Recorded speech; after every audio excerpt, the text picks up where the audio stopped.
I recently invited a mathematician to get involved with a philosophical project I'm trying to put together.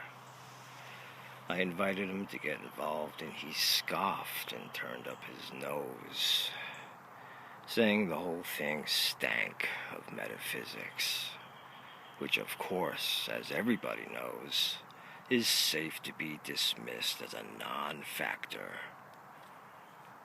Really now, how much of a square do you have to be to come to that conclusion? Right off the bat, let's be clear. If you are inquiring into existence, phenomena, consciousness, matter, or anything else you can think of, this is philosophy. Period. Which means that all the little fields of interest that you take in school that raise questions and offer answers or present problems that need solutions, whether it be science, math, history, social studies, language, psychology, or anything else, these are all simply tools of philosophy. Somebody recently asked the question, is science a branch of philosophy?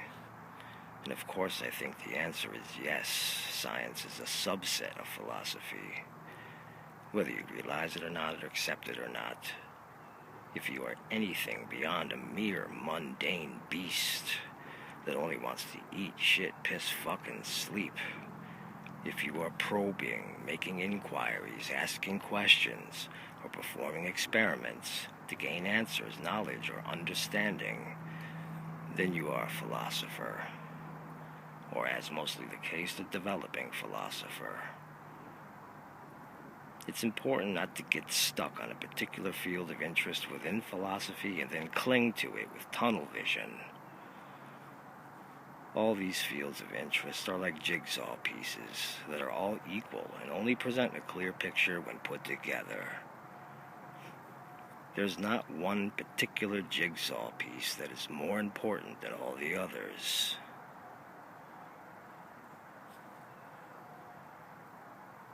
We learn language so that we may communicate and relate better to gain an understanding of the world we live in, its history, the implications of culture and sociality, the laws of nature, the tools of utilization, the substances that compose it, the context that contains it, and most importantly, yet most oftenly dismissed, what exactly is aware of all this?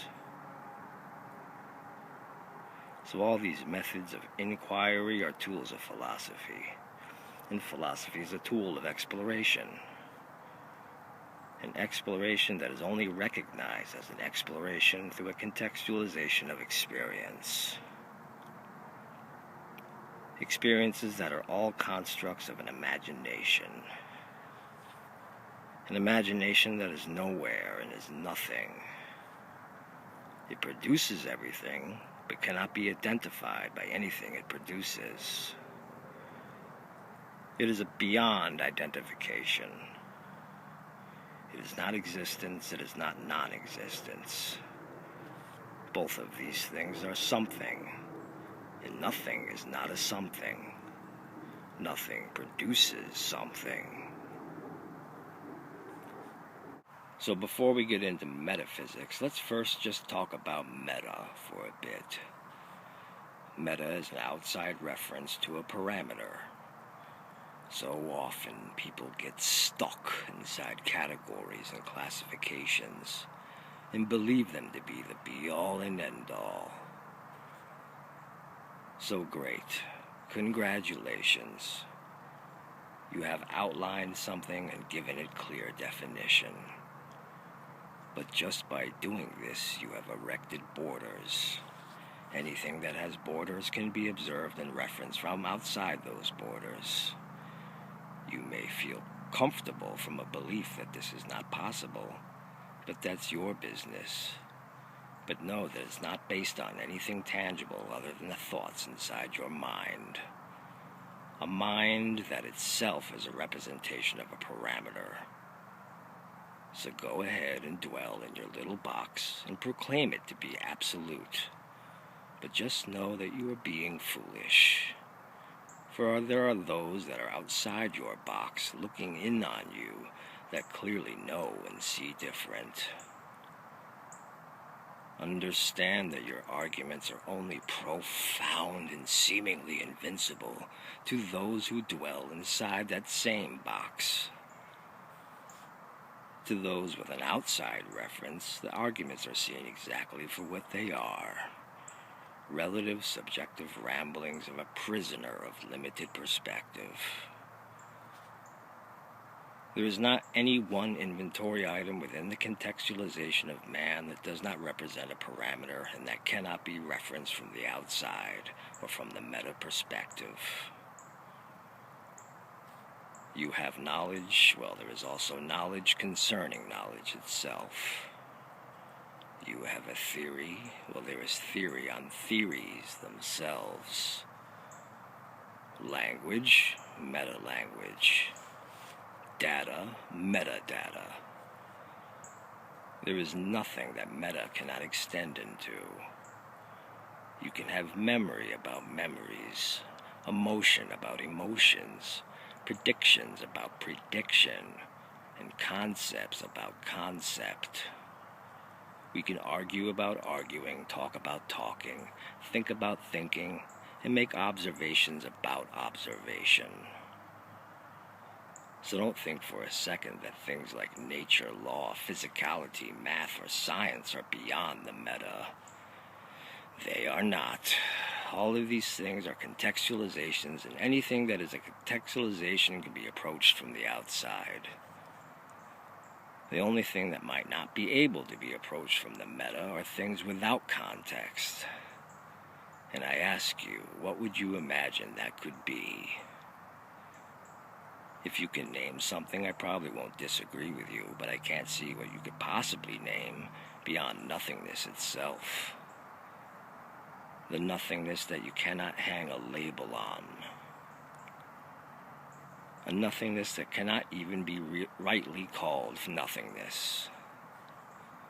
It is not a darkness, a blackness, a void, or even empty space. It has no shape, form, location, or context. It can't even be called shapeless or formless. It is a source that, if it does have a context, is completely beyond our capacities. We have no way to wrap our minds around the source, never mind figuring out what the source of the source might be. So now let's get into metaphysics. Is it safe to dismiss metaphysics as irrelevant? If so, then you are basically dismissing your own awareness as irrelevant. And how can awareness be irrelevant when it's the only thing that sustains a recognition of relevance or irrelevance in the first place? A lot of people dismiss metaphysics and the questioning of the foundations of reality because they claim it is all but abstract ideas and concepts that have no basis in reality. As if there could be some kind of reality in the absence of one who experiences and thus gives definition to a reality. What reality are you living in? Do you experience some reality where thoughts, ideas, concepts, and observations are not present? Do you experience your thoughts, ideas, concepts, and observations any differently than you experience your physical body in the outside world? You may offer up some idea of difference, but all it boils down to is a difference of texture. These are superficial differences and don't change the fact that all experiences are equally experienced by an experiencer through the avenue of experience. To dismiss awareness and experience as irrelevant basically means you are a materialist. In other words, you are placing matter and materials in a position of being what's real, substantial, and of utmost key importance. And once you've made this distinction, then by default you are an objectivist. Now, a lot of materialists will deny this association and claim that they are materialists, but not objectivist. But you know darn well this can't be the case. unless you are prepared to admit that the material universe would not exist in the absence of awareness. Are you ready to concede that? Of course not. You think the material universe would exist with or without awareness. And this is the core principle at the heart of objectivism. That materials and phenomena exist independent of the mind. And this basically boils down to separatism. That the observer and the observed are not fundamentally, intrinsically intertwined. In fact, you take it a step further and claim that the observable can exist independently of the observer, but the observer cannot exist independently of the observed. It's interesting. The words objective and objectivism are kind of a case of crypto-semantics gone awry. To be objective means to have a perspective unbiased by personal feelings, opinions, judgments, and discriminations. While objectivism is a philosophy that holds that objects exist independent of the mind, or that reality exists independent of consciousness. So let me ask you, how exactly are objectivists arriving at an objective conclusion to know that reality exists independent of consciousness? They certainly do not have any meta-perspective, and they most certainly are not objective in any sense of the definition. Objectivists, as a rule, are very biased, opinionated, judgmental, and discriminatory. Not in the least bit objective. So how could they possibly confirm that some kind of reality exists independent of awareness? That which recognizes, defines, and gives meaning to reality. It's an assertion that holds the burden of proof, and yet has no possible way to prove it. Explain how exactly you are going to remove all consciousness, then prove that some reality is still existing when consciousness is your only avenue through which to make any confirmation. Another bullshit concept of objectivism is that human beings have direct contact with reality through sense perception. Scientifically, we already know this isn't the case. Sense perception is an indirect process and certainly is an objective, since the senses make an interpretation and convert it to a description for the mind. Things are not as they appear on the surface. Beneath all these solidified appearances, there is a field of fluctuating energy. A sense organ takes an energetic vibration and converts it into a label. This is why, if a tree falls in the forest and no one's around to hear it, there is no sound. All there is an energetic vibration. It is only an ear that can hear, that takes that energetic vibration and converts it to a sound for the mind. So the senses don't have anything even resembling direct contact with reality. If they did, they would be perceiving energy directly as it is. And the other bullshit concept of objectivism is that one can obtain objective knowledge from perception through the process of concept formation and inductive logic. You may obtain information from this process, but it's certainly not anything objective. It is completely biased to 3 filters of relative parameters. The senses interpret energy and then translate it into a descriptive label to the mind. The mind takes the interpretive descriptive label of the senses and makes another interpretation to formulate a concept.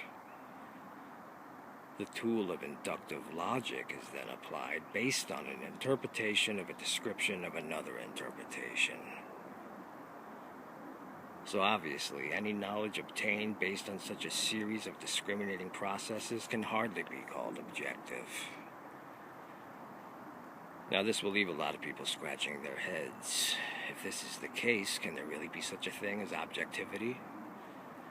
If this is the case, can there really be such a thing as meta-perspective? Now I could suggest meditation, But right away, many of you will scoff and dismiss it as religious nonsense or phantasmagorical fairy tales. But first off, relax. It's got nothing to do with anything religious. It has absolutely nothing to do with dogma and everything to do with direct experiences. Secondly, yeah, there's a whole lot of phantasmagorical fairy tales surrounding the activity of just sitting down and switching off. If you want to dismiss meditation, fine. Just admit you can't do it. Admit you can't do it, instead of trying to malign meditation with all sorts of false connotations of fantasy and religion.